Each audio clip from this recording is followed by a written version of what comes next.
I've been lucky enough to work in communications in many ways for many, many years. Telling a joke, it's a form of communication. Showing a magic trick, form of communication.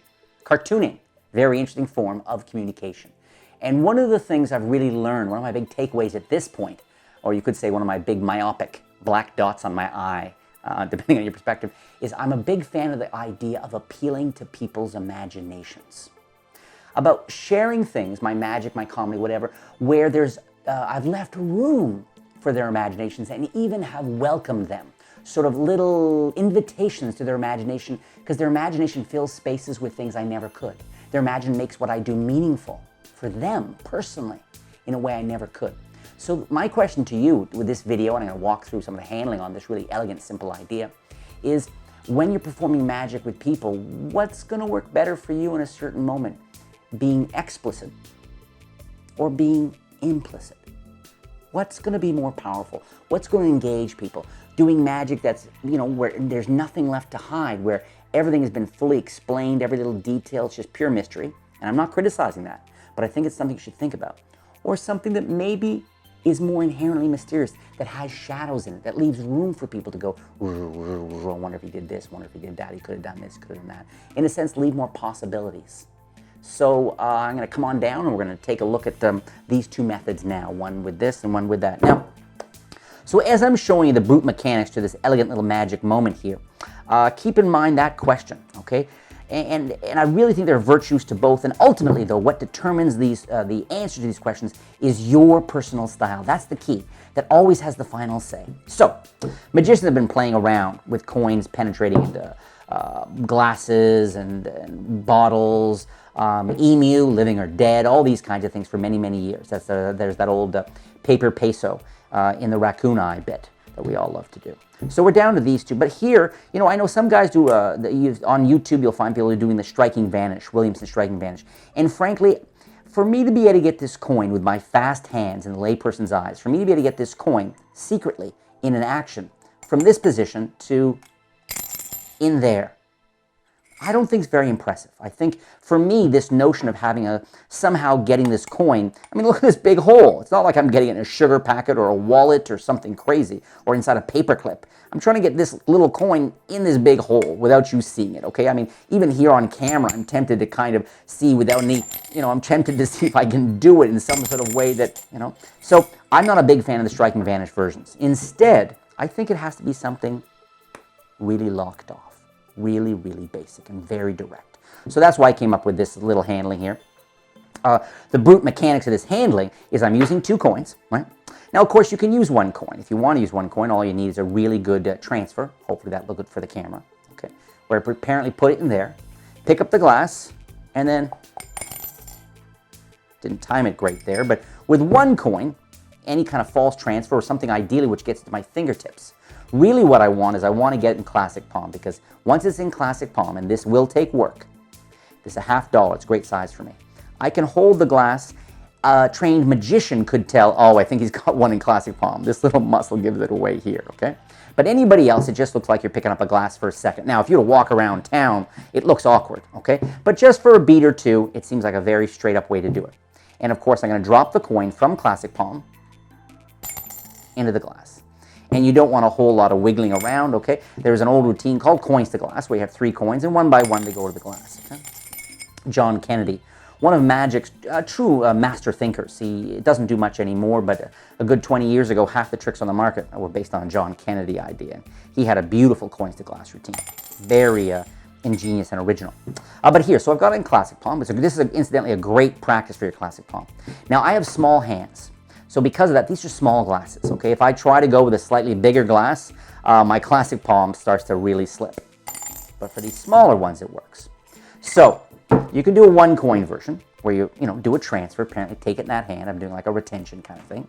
Then I get in the classic palm as I go. You don't want to have this moment.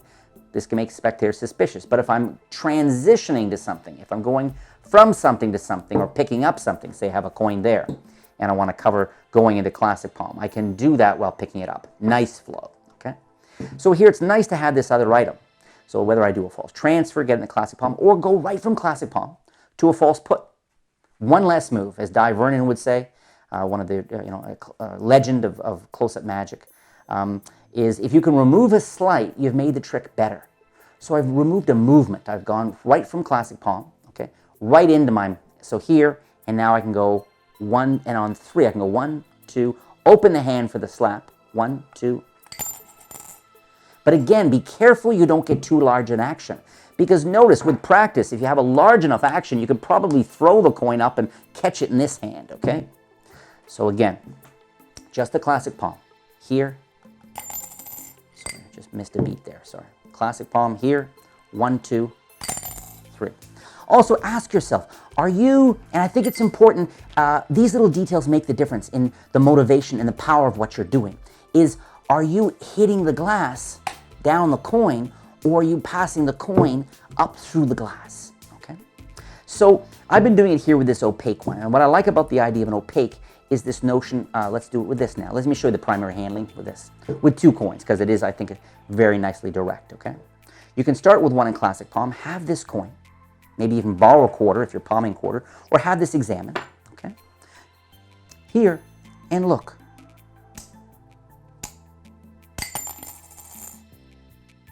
Right now, we have a question. They heard it go, but they don't get to see it. You don't get that with this, okay? So with this opaque version where I've got 1 in classic palm, this is just here, and I'm either going to go down like this, or you could hold it up here and go 1, 2, and on 3, let it fall down behind the fingers. You could do a variation on Vernon's spellbound move. It's here and let it fall back. Here, where you could maybe bring the corner of the glass, sort of, you get that nice moment like that, okay?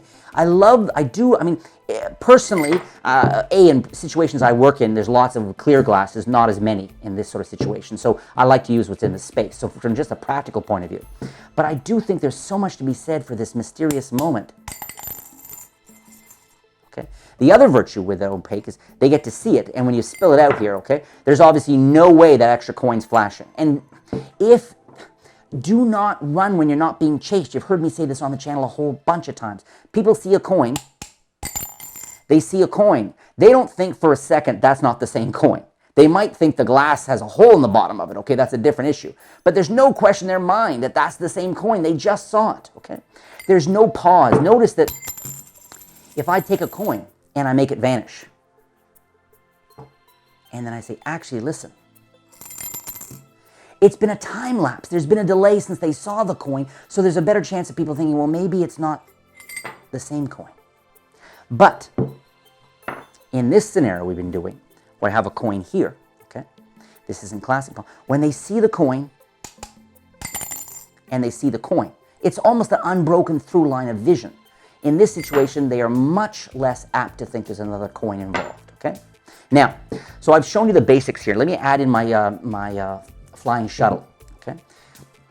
Because as we've learned on this channel, the original shuttle pass, David Roth, is to show a coin, then you apparently take the coin in this hand, okay? And it's in finger palm, and as I turn over, this is the key, when the side, to really cover your angles, okay? When the side of the pinky hits the side of the first finger, that's when you've got enough cover when you do the roll. Whereas if you do too soon, obviously, I mean, you know, one of the things I like to joke with is this idea with my flying shuttle about how it looks like just 1 coin. And now, what? There's like a break in the film, okay? And so you want to make sure you've got the cover, of course. So David Roth's original shuttle pass is from finger palm, the 2 hands come together and you turn and show this fingertip, okay? It's like that. It's a nice, natural, as long as you keep, I mean, if you do it like a robot, people are going to be suspicious. But if it's some sort of transitional thing, like you've just had the coin marked, or you've borrowed the quarter here, and you're showing it to someone here, it flows beautifully.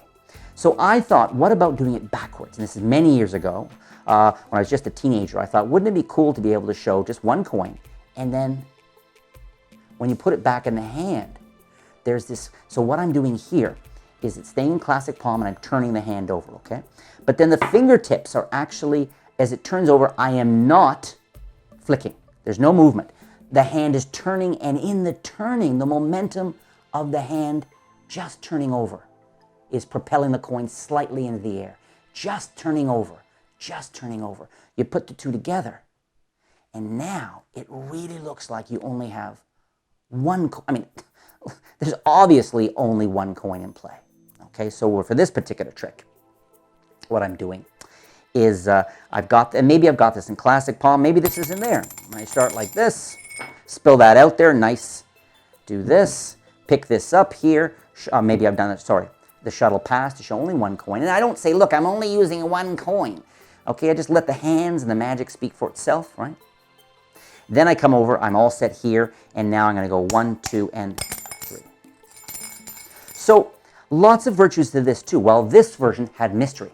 Is it, 1 1000, 2 1000 is the coin in there. This doesn't leave as much room for people to wonder about a second coin. I think this does an even better job. This visual of a coin.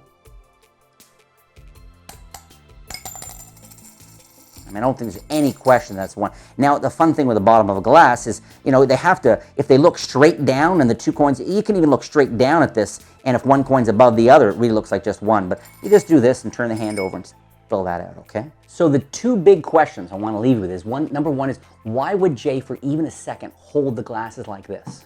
Why would he do that? The other question I want to ask you is, explicit or implicit? If you put a playing card on the table or in someone's hand and it's face up, okay, and you could just wave your hand, and even while it's face up, they saw it change their card. Pretty awesome. But would it get as great a reaction as if they took their own card out, this isn't my card, and they put it face down on their palm? You snapped your fingers from 5 feet away, they turn it over and the card has changed. There's the pacing, there's the timing, there's how to engage people's imagination. Because it's so important to remember performance, the best magic performance, the best performances in general are not presentations, okay? They're not performances, they're not presentations. They come across rather as you responding. You respond to them, they respond to you. Together you make something greater than just any mere presentation could be. In the last few months, I've been sort of producing these videos that are now starting to get closer to what you'll find on Inside Deception. InsideDeception.com, if you're not familiar with it, it is my exclusive training site. Right now, today, there are over 600. There are actually almost 700 videos waiting for you there. And the vast majority of them are more advanced than anything you'll find on YouTube. They're more detailed, the sleights are much harder, the magic's more in your face, the visuals are stronger, it's waiting for you. But on YouTube, I've had more and more of my fans here, subscribers, sort of say, Jay, could you share slightly more information here on YouTube as well? And so recently, I've been producing videos that are a little bit longer, a little bit more involved, a little bit more detailed to give you a real peek at sort of what is waiting for you in InsideDeception.com. For those of you who want to take the whole magic thing one more level. Chocolate-covered socks. They're not just footwear. They're a kind of transportation system for those who are challenged in pretty much every way.